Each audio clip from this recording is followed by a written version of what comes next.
Assalamualaikum Pak Malik. Waalaikumsalam Pak Iwan. Sehat Pak Malik. Alhamdulillah. Ya Pak Malik, alhamdulillah pada kesempatan ini saya ingin sedikit diskusi dengan panjenengan terkait dengan permasalahan di sekolah yang sudah saya identifikasi beberapa hal. Nah ini sebetulnya wawancara untuk kepala madrasah, beliau karena masih cuti dan beliau tidak bisa untuk wawancara, maka beliau menunjukkan dirinya sebagai pengganti beliau. Terima kasih Pak Malik. Pak Malik, selama saya ngajar di kelas itu kalau saya lihat anak-anak kita itu sering ngantuk, kemudian melamun di kelas, jadi aktivitas belajar mereka itu rendah. Menurut panjenengan faktor penyebabnya apa ini? Gini Pak Iwan, ini barangkali yang pertama adalah oleh input siswa kita gitu ya. Jadi input siswa kita itu sangat heterogen, sangat beragam, dari yang mungkin yang bagus, menengah dan bawah. Jadi memang sekolah kita itu kondisinya masih seperti itu. Jadi insya Allah kalau misalkan siswa yang kondisinya itu prestasinya akademis bagus, ya dia pun semangat belajarnya bagus, dia tidak ngantuk dan seterusnya. Tapi ya entah kenapa gitu, kalau prestasinya rendah, itu pun dalam motivasi belajar dan sebagainya itu pun juga sangat rendah. Misalkan dia itu sering ngantuk, dia itu sering melamun dan seterusnya. Itu yang pertama. Yang kedua, ini bisa jadi karena faktor keluarga, gitu ya, faktor keluarga yang kurang mendukung. Di sini latar belakang keluarga atau latar belakang wali murid pun juga beragam. Ada banyak wali murid MTSN 2 itu mereka ya mungkin tidak di rumah, gitu ya, mereka bekerja di luar kota atau di luar negeri, sehingga anak-anak itu hidup dengan neneknya atau dengan budenya, dan ya nenek atau bude itu ya kurang memperhatikan anak, kurang motivasi anak dalam belajar. Selanjutnya anak-anak juga kalau disuruh membaca itu malas malah. Jadi ketika disuruh membaca malas, dan kenyataannya setiap diberi waktu anak-anak silakan membaca dulu, kemudian kalau ada permasalahan diungkapkan. Anak-anak tidak bisa melakukan apapun, ketika ditanya pun anak juga tidak bisa. Menurut jenengan? Iya, ini sebenarnya sangat bertentangan dengan Islam ya. Jadi Islam itu kan ayat pertama itu adalah kan ikro gitu, bacalah gitu. Tapi ternyata untuk membaca itu memang sangat sulit. Jadi memang budaya baca, budaya membaca, budaya literasi itu memang sangat rendah gitu. Jadi sangat dipengaruhi mungkin anak-anak memang dari dulu, dari SD itu juga memang jarang membaca. Jadi motivasi membaca itu sangat rendah. Terus juga mereka itu tidak tertarik membaca, mungkin mereka lebih tertarik untuk hal-hal yang lain. Jadi itu. Terus itu faktor yang pertama. Faktor yang kedua, Pak Iwan, mungkin ini, mohon maaf, ini mungkin sarana prasarana kita itu kurang. Ya memang perpustakaan sendiri. Perpustakaannya kurang. Kalau perpustakaan itu nyaman, lengkap, mewah, megah, itu akan bangga ke perpustakaan. Gitu. Terus yang berikutnya yang ketiga, ini faktor dari dari Bapak Ibu guru. Jadi menurut saya Bapak Ibu guru itu kadang kurang memiliki strategi bagaimana agar anak-anak itu gemar membaca. Ya mungkin ada suatu motivasi, ada game atau ada ribet atau ada apa gitu. Insya Allah anak-anak pasti senang membaca. Dari itu. Dari senang membaca yang kita harapkan Pak Malik, ketika saya ngajar IPA, ketika anak-anak itu ketemu dengan fisika, nah akhirnya anak-anak itu karena dia membaca, dia tidak bisa untuk mengerjakan soal-soal yang hitungan. Jadi IPA itu kan juga ada fisika, dan fisika itu menjadi momok. Jadi anak-anak itu ketika menemukan soal-soal yang hitungan itu lemah, nilainya pasti jatuh. Dan menurut dengan ini penyebabnya seperti apa? Apakah ada kaitannya juga dengan budaya anak yang membaca tadi? Pasti ada, nanti pasti ada. Artinya kalau membaca itu berarti dia akan belajar kan, jadi dia belajar. Kemudian setelah membaca ada sesuatu yang menarik, kemudian mereka akan mencoba kan gitu. Kalau baca aja enggak, itu kemudian dia mau mencoba gitu. Terus penyebab yang kedua, ya karena itu prestasi akademis mereka itu beragam kan gitu ya. Ya insya Allah yang anak yang memang anak yang prestasinya bagus, insya Allah itu pun numerasinya juga bagus. bagus. Tapi kalau anak-anak yang apa ya, anak-anak yang mungkin agak menengah ke bawah dari segi prestasi itu pun mungkin juga akan sering bermasalah gitu. Tapi satu hal gini Pak Iwan, memang anak itu memiliki kemampuan masing-masing, memiliki passion masing-masing. Ada anak yang cenderungnya itu berkemampuannya di bidang ya IPS kan gitu, ada di bidang matematika dan IPA kan gitu. Memang ada orang tua atau guru itu menganggap bahwa anak yang pintar adalah anak yang bisa hitung-hitungan kan gitu. Iya, padahal sebenarnya ini nggak boleh. Tapi karena masih di tingkat SMP, di tingkat MTS, maka anak harus menguasai semuanya. Nanti beda kalau sudah di SMA, ada penjurusan, ada jurusan IPA, IPS kan gitu. Atau bahkan nanti kalau kuliah ada jurusan saintek, ada jurusan sosum kan gitu. Memang anak yang nggak bisa hitung-hitungan, ya jangan ambil saintek, maka harus ambil sosum. Tapi untuk saat ini sebenarnya memang harus semuanya harus dikuasai. Iya.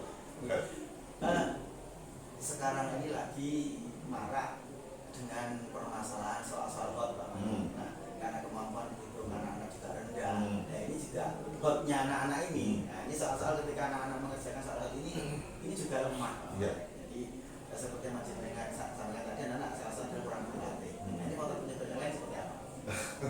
Ya. Apa ya Pak Iman? Dari semua itu saling berkaitan gitu ya, biasanya berkaitan. Karena mungkin yang pertama, karena anak itu memang kemampuan prestasi akademisnya memang agak rendah, otomatis dia pun membacanya juga, semangat bacanya juga kurang dan seterusnya. Terus karena baca aja kurang, otomatis nanti dia juga jarang berlatih, jarang mencoba gitu ya. Nah, otomatis nanti kalau dia mengerjakan soal, mungkin soal yang biasa aja mereka akan kesulitan kan gitu ya. Apalagi soal yang hot, pasti mereka akan lebih kesulitan lagi kan gitu ya. Jadi ya mungkin penyebabnya sangat kompleks kan gitu ya.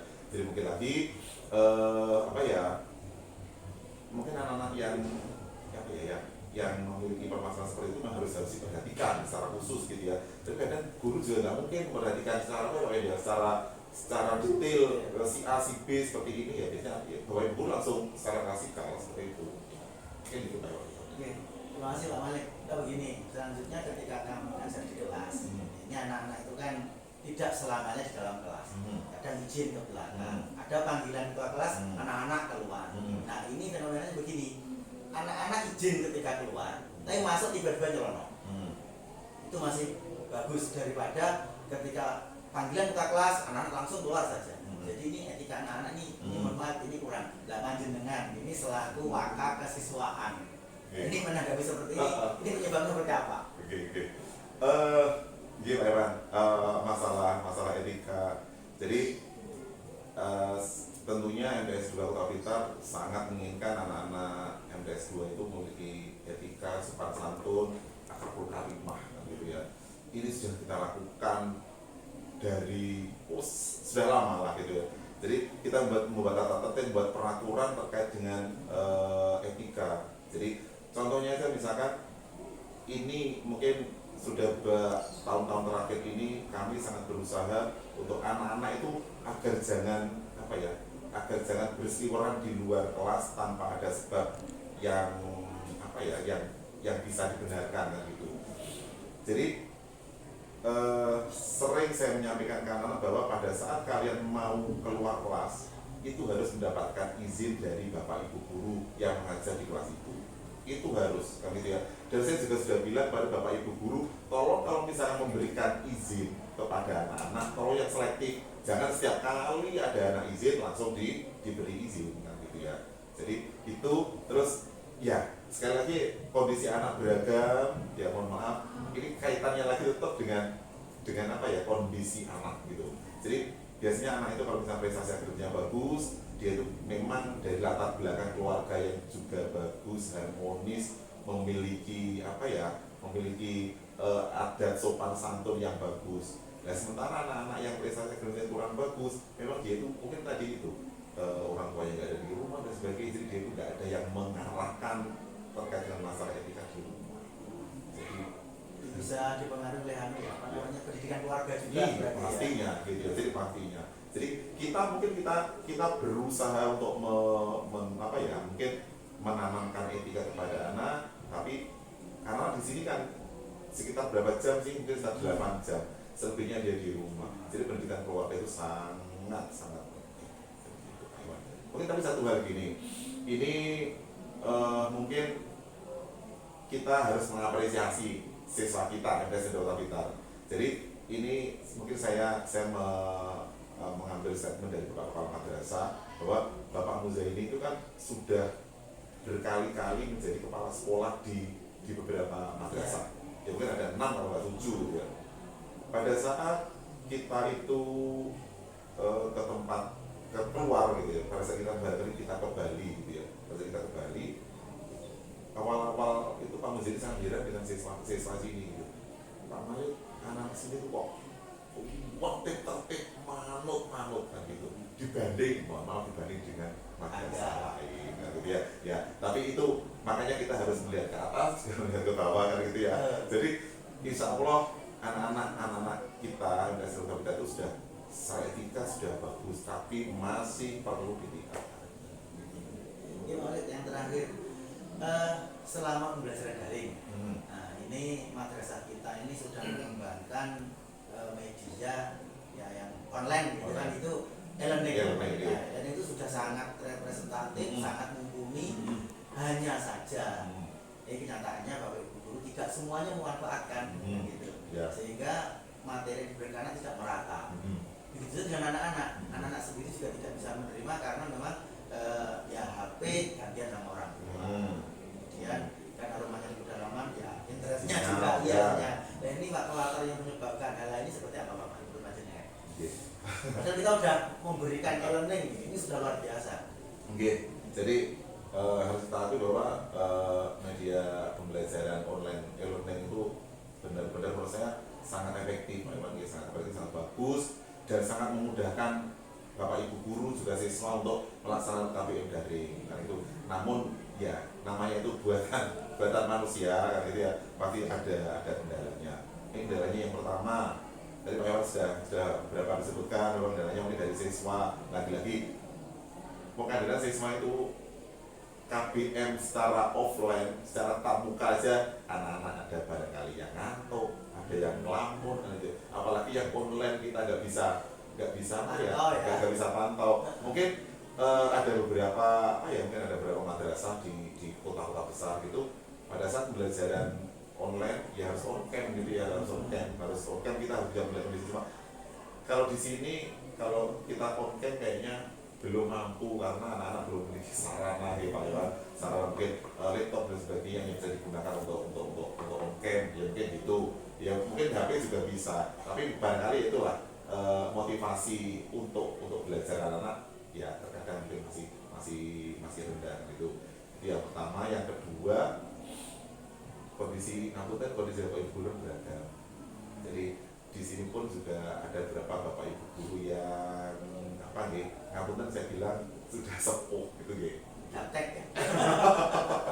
Sudah sepuh ya, emang karena beliau itu ya gimana lagi. Saya yakin beliau itu sangat berusaha untuk tidak gaptek lah gitu ya. Tapi apa daya Pak karena beliau sudah sepuh, mungkin ada 2 tahun mau pensiun gitu kan ya otomatis beliau untuk mungkin pembelajaran dengan e-learning dan seterusnya yang menggunakan teknologi ini agak sedikit kesulitan.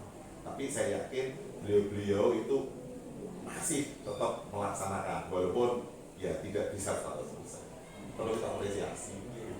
Oke, terima kasih Pak Malik. Mudah-mudahan apa yang disampaikan bermanfaat buat saya, barokah untuk semuanya. Sehat, Assalamualaikum.